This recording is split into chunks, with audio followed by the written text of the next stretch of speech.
Hi there! Hey everyone! Good to see you!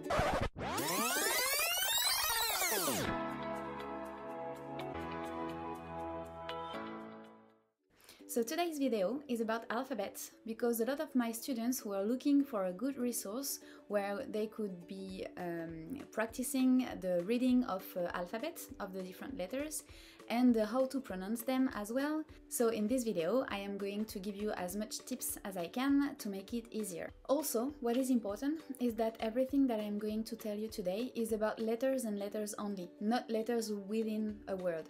Let's be conformist and start with the letter A, first letter of the alphabet, la lettre A en français. A. So letter A in English can be pronounced in many different ways, like A, as well, yes, all of this together. And in French, when it's alone, it's gonna be only A, this one. Actually, it's the same as in Adèle, right? Moi c'est Adèle. And also, it's the same as in cat in English, cat. And actually, en français, a cat is un chat, un chat. So for both English and French cat and chat, it's the same A sound. I think it's pretty clear for this one. Let's go on with the letter B. La lettre B. En français, on dit B. In French, we say B. And it's pretty straightforward because it's the same pronunciation as in English. There is a little difference, maybe, it's that in English it's a bit more explosive, like B, B. And in French it would be a bit more relaxed, B, B. Otherwise, it's really the same thing here to be able to pronounce it correctly. And as an example, I can give you a boat in English would be un bateau en français, un bateau. It means the same thing and it starts with the same letter. Easy for this one. A boat, un bateau. Letters. Letter C now. La lettre C en français. Letter C is pretty straightforward as well because it works kind of the same as in English. We pronounce it k, k most of the time, and sometimes it can be pronounced s as well. I will move on from that because again there is not real difficulty here, it's pretty intuitive if you already know how to pronounce this letter in English. Let me just give you an example. Un croissant, a croissant in English, k this time, and une célébrité, en français, a celebrity. So here it's pronounced s. So it's going to be more k in general, but we have the two options here, k, os, s, or k, os. I don't know. Anyways, after the C is the D. Après le C, c'est le D. La lettre D. And it's even easier than C because there is only one pronunciation for both English and French there, it's D, D. Like in dinosaur, un dinosaure, un dinosaure. Yes, pretty straightforward I think. The letter E now. En français, la lettre E. Letter E is the worst, I think, because it's really different in English and in French, and in French it can have so many different pronunciation and ways to say it that I could make a whole video actually only on this letter. But to make it short, letter E en français c'est la lettre E, and so E would be the raw sound of it, E, E, and there is no real equivalent in English. The closest equivalent maybe would be something like ago, when you say 10 or whatever years ago, this first here, even though I think in French it's a bit stronger, a bit more energy, in English it would be a bit more relaxed, but I think this would be the main reference, almost the same here, same pronunciation. But of course the letter E, when it's alone, is just like this, like je, actually je en français is this one, je, To pronounce this one, that can be pretty challenging, you would like to try from the sound E that we have in most of languages. E, like the smiling one, E like that. E. From E, so I think you should feel that the tip of your tongue is right behind the lower teeth here, E, and it touches them, like that, E. From this position, you would just have to move a bit away from the teeth, like that. If I just detach my tongue from the teeth, I really go from E sound to E sound. E, E. You see my mouth opening slightly a bit more open. It just helps detaching this tongue here. And from that sound, E, E. Then to make the E, I just have to bring the lips forward. E, E. So this is only what's happening here. From the E, you detach the tongue to make an E, and then actually A's will be useful in general in French. And E, E, and we hang out to this position for the letter I as E en français. Letter F now. Actually this one, it's exactly the same as in French. F en français. La lettre F, letter F. So this one is pretty easy. The sound is the same, like in fire. Et en français, le feu. Feu. By the way, it's again the E sound. Can you try that? Feu, E, like this for fire in English. Letter G now. Actually, this one is only tricky for its name because we translate it as in G en français. Letter G in English and la lettre G en français.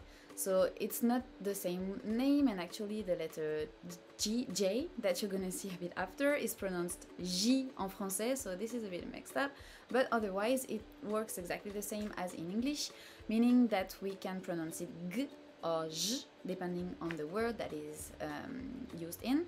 Like for instance, a jean, un gène en français, it would be J in this time. And if you want another example, like grey in English, it's gris en français, and this time you heard G and not J. So, but it's the same as in English. After G, we have H. H is super easy in French because it's just absent. You do not pronounce it at all. It's silent.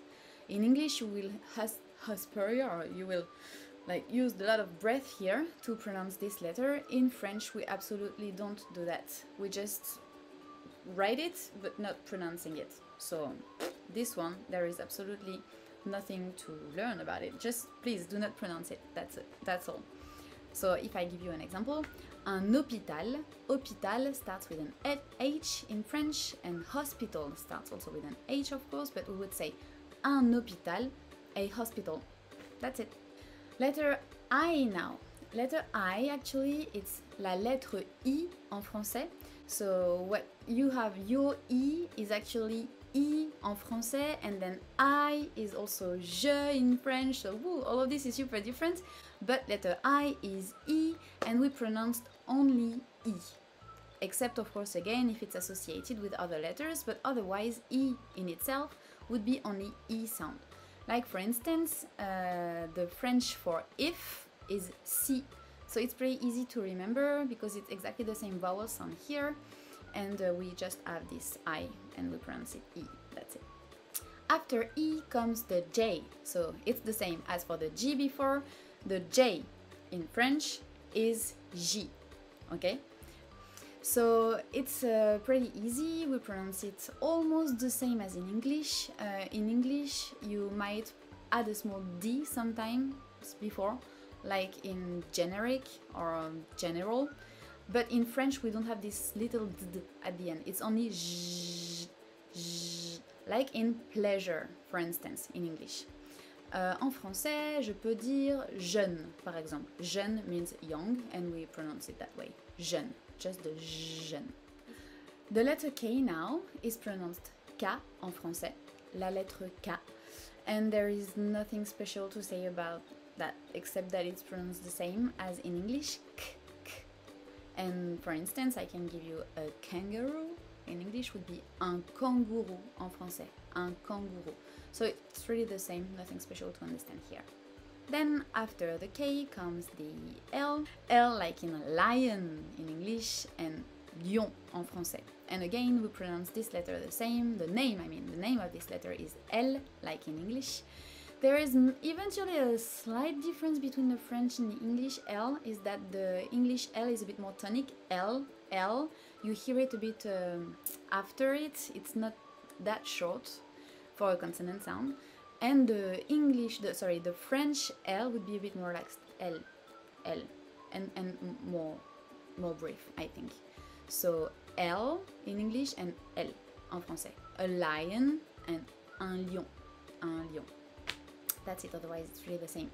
After M comes the M, and again here it's really the same as in English, we pronounce it the same, and the name is the same, M, M.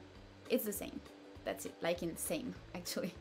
And if you want a word like maman, in French is mommy, in English, and yeah, it's really the same. Then after the M comes the N, and again it's pretty straightforward and similar in English and in French.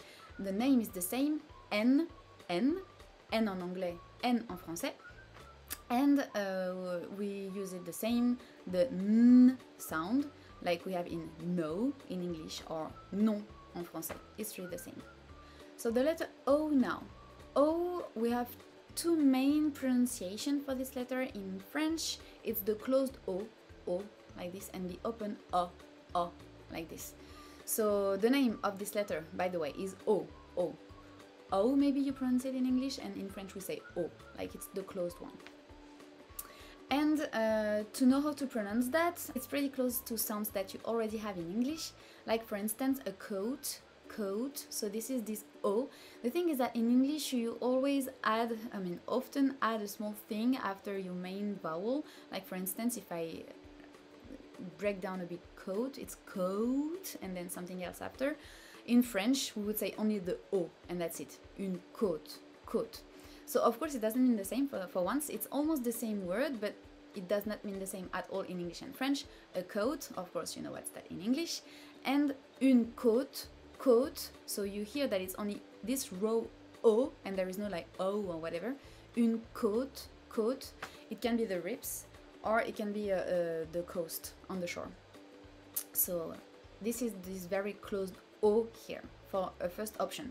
Then the letter O can also be pronounced a bit more like the name of this letter in English, actually more open, O, like this.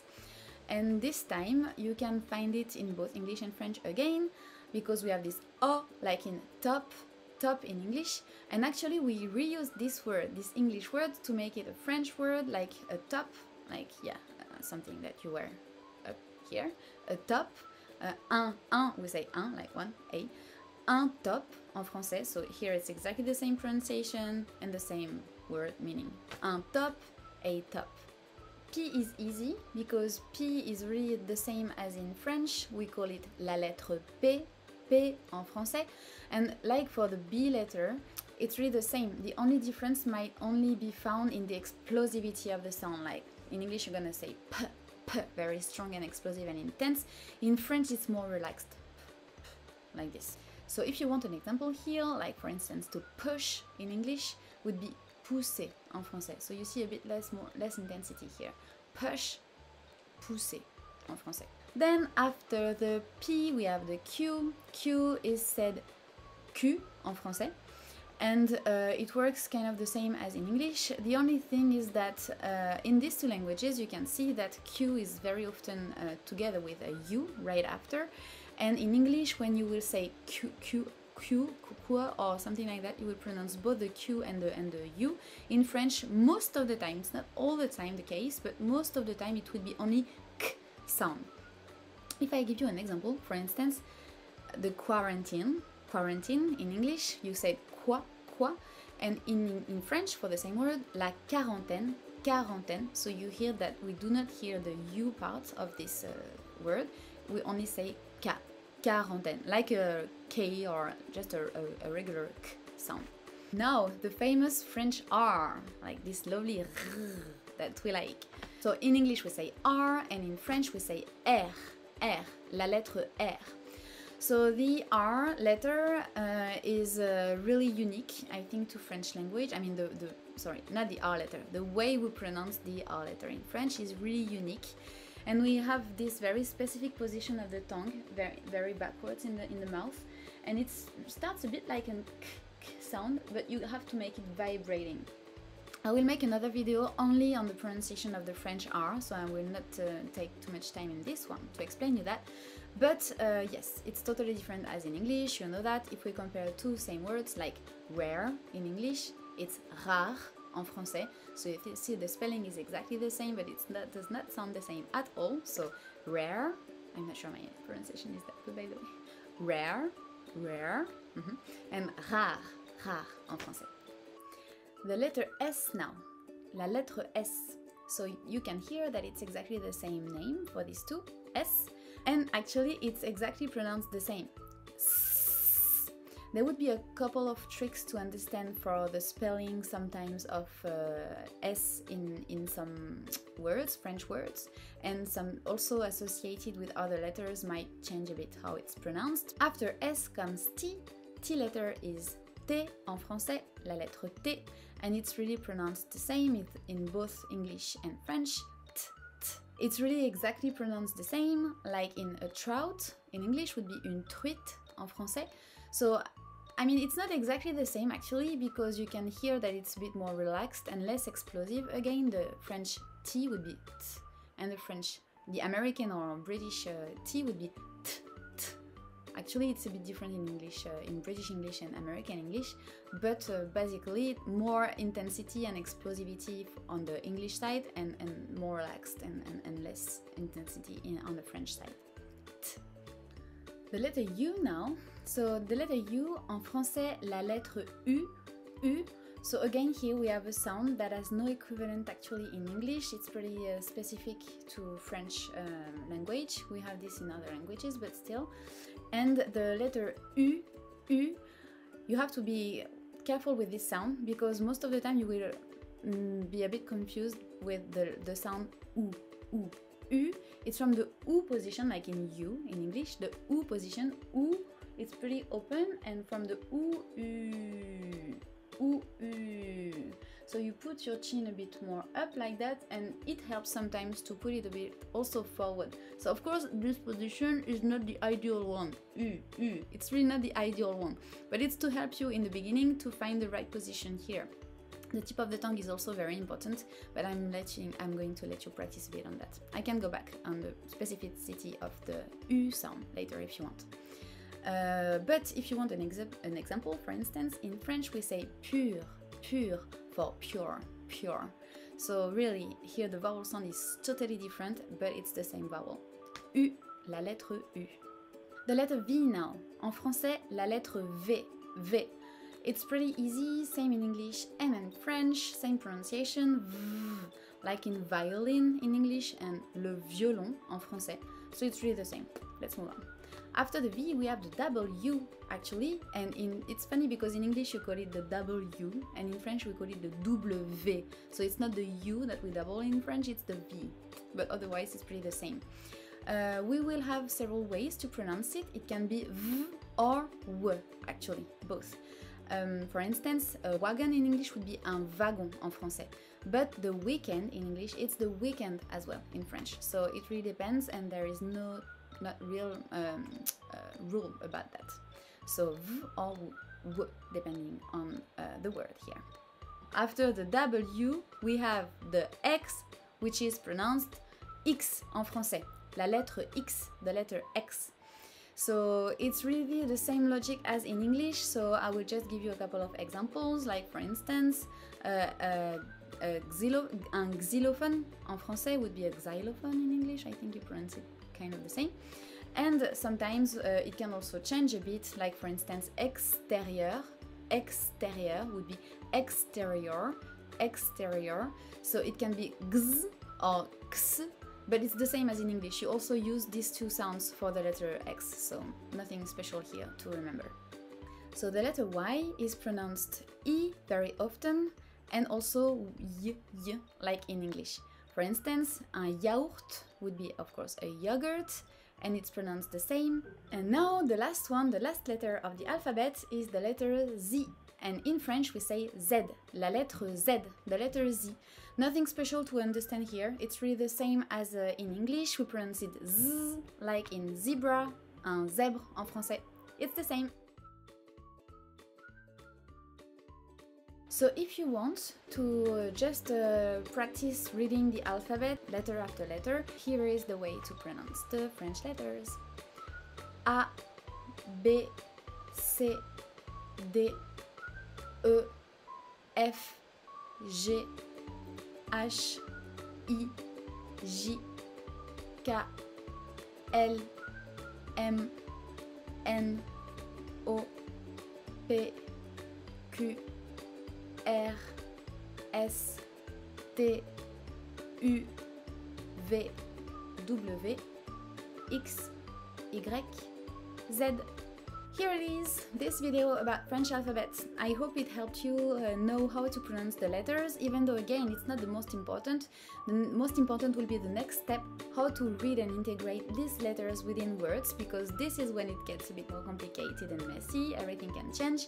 So I hope it was useful and that you can be a bit more comfortable with the French alphabet now.